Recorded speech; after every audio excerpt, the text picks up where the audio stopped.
কাৰ্যসূচী লৈ মই যোৰহাট জিলালৈ আহিছিলোঁ। মই যোৱাকালি আহিছিলোঁ আৰু যিহেতু স্বাভাৱিকতে মই যেতিয়া চৰকাৰী কাৰ্যসূচীত আহোঁ মই দলৰ কাৰ্যকৰ্তাসকলক লগ কৰোঁ, কাৰণ মই দলৰ যিহেতু প্ৰাক্তন সভাপতি বা দুবাৰকৈ সভাপতি দায়িত্বত আছিলোঁ। আৰু সেইটোৰ আধাৰতে যোৱাকালি মই অসম গণ পৰিষদৰ জিলা সমিতিৰ কাৰ্যকৰ্তাসকলৰ লগত ভাৰতীয় জনতা পাৰ্টীৰ জিলা সমিতিৰ কাৰ্যকৰ্তাসকলক মই যোৱাকালি তেওঁলোকক মই লগ কৰিলোঁ, বিভিন্ন ধৰণৰ আলাপ আলোচনা কৰিলোঁ। আৰু আজি মই এই মৰিয়নিৰ যিবোৰ মই কৈছিলোঁ যে যিসমূহত আমাৰ ফলাফল ভাল হৈছে মই কেইটামান তেনেকুৱা বুথতো যাম, আৰু য'ত বেয়া হৈছে তেনেকুৱা বুথতো যাম। মই খন্তেক পিছতে মই তিতাবৰলৈ যাম, য'ত আমাৰ বুথত কিয়নো বেয়া হৈছে খবৰ লোৱাৰ কাৰণে। গতিকে আমাৰ মৰিয়নি যি টাউন কমিটিৰ অন্তৰ্গত 21টা বুথৰ ভিতৰত আমি 20টা বুথতে আমি জয়লাভ কৰিছোঁ, যাৰ কাৰণে মৰিয়নি টাউনৰ অন্তৰ্গত সমূহ ৰাইজকে মই আন্তৰিক ধন্যবাদ জনাইছোঁ। আৰু এইটো মই যিটো দেখিছোঁ যে আমাৰ যোৰহাট যিটো লোকসভা যি নিৰ্বাচন হৈ গ'ল, যোৰহাট লোকসভা নিৰ্বাচনত মোৰ অনুভৱ যে এই নিৰ্বাচনত কংগ্ৰেছ দলে জয়যুক্ত হোৱা নাই। এই নিৰ্বাচনত জয়যুক্ত হৈছে গৌৰৱ গগৈ জয়যুক্ত হৈছিল। আৰু গৌৰৱ গগৈ ডাঙৰীয়া নিৰ্বাচনৰ প্ৰাকখনতে ছ'চিয়েল মিডিয়াৰ জৰিয়তে হওক বা বিভিন্ন ধৰণৰ আৱেগ সৃষ্টি কৰি তেখেতে জয়লাভ কৰিবলৈ সক্ষম হৈছে। যি কি নহওক, মানুহে যিহেতু জনাদেশ দিছে, তেখেতৰ প্ৰতি জনাদেশ দিছে, মই ভাবোঁ যে কংগ্ৰেছৰ প্ৰতি জনাদেশ দিয়া নাই। কাৰণ বহু মানুহে ৰাতিপুৱা ঘৰত মোদী ডাঙৰীয়াক তেওঁৰ ফটোত শুভেচ্ছা জনাই আশীৰ্বাদ জনাই আহি গৌৰৱ গগৈক ভোট দিয়া বুলিও মোক জনাইছে সেই মোৰ টেলিফোন যোগে।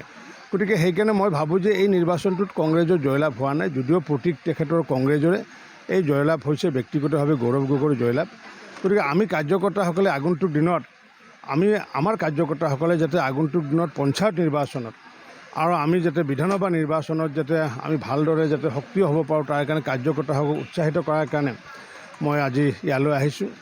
আৰু মই ইয়াৰ জৰিয়তে মই ইতিমধ্যে আহ্বানো জনাইছোঁ, যোৱাকালি আহ্বান জনাইছোঁ যে যিহেতু পঞ্চায়ত নিৰ্বাচন আমাৰ নৱেম্বৰৰ শেষ অৰ্ধত যিহেতু হ'বগৈ, গতিকে পঞ্চায়ত নিৰ্বাচনত এই যোৰহাট অঞ্চলৰে হওক বা যোৰহাট লোকসভা সমষ্টিৰ যিমানবোৰ পঞ্চায়ত আছে বা জিলা পৰিষদ আছে সেইবোৰ যাতে আমি আজৰি আনিব পাৰোঁ, তাৰ কাৰণে কাৰ্যকৰ্তাসকলক মই আহ্বান জনাইছোঁ। আৰু তাৰ কাৰণে এতিয়া সক্ৰিয় হ'বলৈ আহ্বান জনাইছোঁ। আৰু নিশ্চিত ওপৰত মই এইটো নিশ্চিত যে যেনেকুৱাকৈ আমি এটা সময়ত আমি 2014 চনত 40,000 ভোট পাইছিলোঁ, যি সময়ত তৰুণ গগৈ ডাঙৰীয়া মুখ্যমন্ত্ৰী হৈ আছিলে তিতাবৰত, সেই সময়তো আমি 39,635টা ভোট পাইছিলোঁ। এতিয়া আমি 58,000 আমি তাত ভোট পাবলৈ সক্ষম হৈছোঁ। যে নিশ্চিত ওপৰত আমি আগন্তুক দিনতো যি তিতাবৰ সমষ্টিটো দখল কৰাৰ কাৰণে আমাৰ যি ৰণকৌশল সেই ৰণকৌশল আমি অব্যাহত ৰাখিম। আৰু ইয়াৰ উপৰিও বাকী যিসমূহ সমষ্টি আমাৰ হাতত আছে, ভাৰতীয় জনতা পাৰ্টী বা অসম গণ পৰিষদৰ হাতত আছে, সেইবোৰতো নিশ্চিত ওপৰত আহিবই। কাৰণ কিয় আমাৰ 93টা সমষ্টি ইতিমধ্যে আমি জয়লাভ কৰিছোঁ।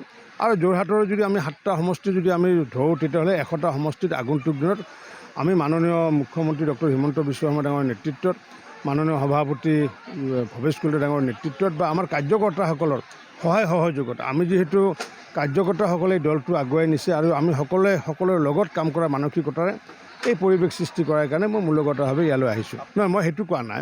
মই কৈছোঁ কি যে ৰাইজে ভোট দিছে, গৌৰৱ গগৈক ভোট দিছে, ৰাইজে কংগ্ৰেছক ভোট দিয়া নাই। কাৰণ কিয় বিভিন্ন মানুহে ব্যক্তিগত ৰূপতো মোক ফোন কৰি কৈছে যে কাৰণ আমি জানো যে প্ৰতিটো লোকসভা সমষ্টিত প্ৰায় 30ৰ পৰা 40% ভোট থাকে, ৱেব ভোট থাকে। তেওঁলোকে ভোটৰ সময়ত তেওঁলোকে সিদ্ধান্ত লয় ভোটনো কাক দিম।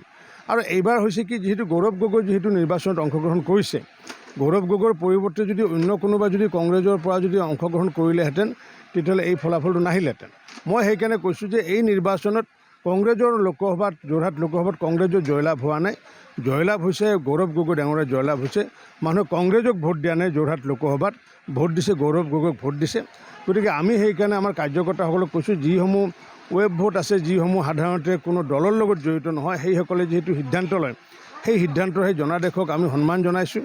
আৰু আমি সেইসকল ভোটাৰক আমি আহ্বান জনাইছোঁ যে আগন্তুক দিনত মাননীয় প্ৰধানমন্ত্ৰী মোদী ডাঙৰীয়াই যিহেতু যি বিশ্ব অৰ্থনীতিৰ 5ম স্থানৰ পৰা 3য় স্থানলৈ নিয়াৰ প্ৰচেষ্টা চলাইছে, মাননীয় মুখ্যমন্ত্ৰী ডক্টৰ হিমন্ত বিশ্ব শৰ্মা ডাঙৰীয়াই যিহেতু 5খন ৰাজ্যৰ ভিতৰত এখন উন্নত ৰাজ্য কৰাৰ যি পৰিকল্পনা চলাইছে, তাৰ প্ৰতি লক্ষ্য ৰাখি নিশ্চিত ওপৰত যোৰহাট লোকসভাৰ যিসমূহ ব্যক্তিয়ে আমাক ভোট দিব পৰা নাই, ভোট নিদি পেলাই গৌৰৱ গগৈক ভোট দিছে, সেইসকল ব্যক্তিকো আমি বিনম্ৰতাৰে আহ্বান জনাইছোঁ যে আগন্তুক দিনত আহক, আমি সকলোৱে একেলগ লাগি অসমখন যাতে আমি 5মৰ ভিতৰত যাতে 5টা ৰাজ্যৰ ভিতৰত যাতে আমি এখন যাতে কৰিব পাৰোঁ, তাৰ কাৰণে সদাশয় ভোটাৰ ৰাইজক মই আহ্বান জনাইছোঁ।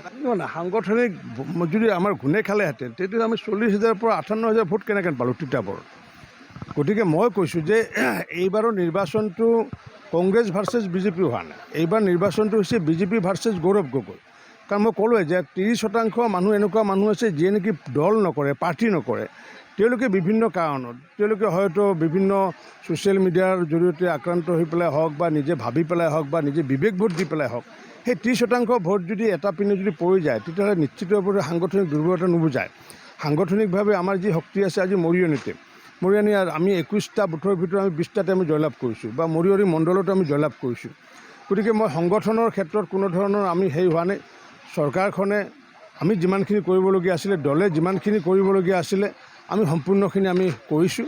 কিন্তু যিহেতু ৰাইজৰ জনাদেশ আমি মানিব লাগিব, গতিকে ৰাইজৰ জনাদেশ আমি মানিছোঁ আৰু আগন্তুক দিনত তেওঁলোকে আমি আহ্বান জনাইছোঁ যাতে তেওঁলোকে যাতে আগন্তুক দিনত অসমখন যাতে 5খন ৰাজ্যৰ ভিতৰত এখন কৰাৰ স্বাৰ্থত যে ৰাইজে যাতে সেইসকল যিসকলে আমাক ভোট দিব পৰা নাই, তেওঁলোকে যাতে আগন্তুক দিনত আমাৰ লগত যাতে থাকে, মোদী ডাঙৰীয়াৰ লগত থাকে, হিমন্ত বিশ্ব শৰ্মা বা বিজেপি বা এজিপি বা মিত্ৰজোঁটৰ লগত থাকে, তাকে আহ্বান জনাইছোঁ। ঠিক আছে, এই বিষয়টো মই এইমাত্ৰ আপোনালোকৰ সন্মুখতে মই আমাৰ উপায়ুক্ত ডাঙৰ নিৰ্দেশ দিম যে কিনো কথা, যে কিয়নো কাৰ্যালয় তলা মৰা আছে, মই বিষয়ে নাজানো। কাৰণ যোৱাকালি মই ৰিভিউ ল'লোঁ, প্ৰত্যেকগৰাকী বিডিঅ' আছিলে, প্ৰত্যেকগৰাকী ইঞ্জিনিয়াৰ আছিলে, তাত বিষয়াসকল আছিলে, কোনো এই বিষয়টো মোক ওলোৱা নাই। কিন্তু আপুনি যিহেতু মোক আঙুলিয়াই দিছে, নিশ্চিত ওপৰত কঁঠালমুৰি পঞ্চায়তৰনো কিয় এনেকুৱা হৈছে, মই নিশ্চিত ওপৰত এইটো খবৰ ল'ম। নাই, যোৱাকালি মই যেতিয়া ৰিভিউ ল'লোঁ, তেতিয়া আমাৰ অমৃত সৰোবৰ আমাৰ যোৰহাট জিলাখনৰ পাৰফৰ্মেঞ্চ ভাল, কিন্তু তাত তেওঁলোকে কৈছে দুটামান তেনেকুৱা কৈছে যে যিটো ডেপ্থ হ'ব লাগিছিলে, ডেপ্থটো ঠিকমতে হোৱা নাই। আৰু সেইটো কাৰণে বিকল্প চিন্তা কৰিছোঁ যে বহুত ঠাইত এনেকুৱা যে ৱাটাৰ লেভেলটো বহুত তলত থাকে।